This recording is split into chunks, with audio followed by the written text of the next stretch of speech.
Telangana state 2014లో వచ్చిందని అందరికి తెలుసు. కానీ తెలంగాణ పోరాటం కేసీఆర్ తో స్టార్ట్ కాలేదు. 1948 వరకు తెలంగాణ ఏరియా హైదరాబాద్ స్టేట్ లో ఉండేది. కానీ అప్పట్లో నిజామ్స్ వాళ్ళు రూల్ చేసేవాళ్ళు హైదరాబాద్ స్టేట్. 1953లో ఆంధ్ర స్టేట్ సపరేట్ గా క్రియేట్ అయింది. ఆ తర్వాత 1956 లో తెలంగాణ రిలీజ్ అయ్యి ఆంధ్ర స్టేట్ తో కలిపి ఆంధ్రప్రదేశ్ గా క్రియేట్ చేశారు. కానీ ఎందుకు కలిపారు? అప్పట్లో తెలుగు మాట్లాడే వాళ్ళు ఒక స్టేట్ లో సపరేట్ గా ఉండాలని ఆలోచించారు. కానీ తెలంగాణ సైడ్ లో కొంతమంది లీడర్స్ జాబ్ కోసం, వాటర్ కోసం, ఫండ్స్ కోసం ఈ విషయాల్లో ఫ్యూచర్ లో ప్రాబ్లం వస్తుందని ఆలోచించారు. ఆ తర్వాత కొన్ని సంవత్సరాల పాటు స్టూడెంట్స్, ఎంప్లాయీస్, లీడర్స్ తెలంగాణ కోసం పోరాటం చేశారు.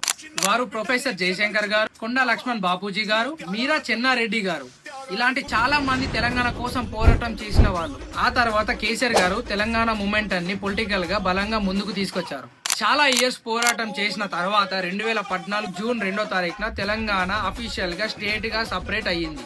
కాబట్టి తెలంగాణ ఒక్క రోజులో రాలేదు. కొన్ని తరాలు జరిగిన పోరాటం వల్ల తెలంగాణ స్టేట్ ఏర్పడింది.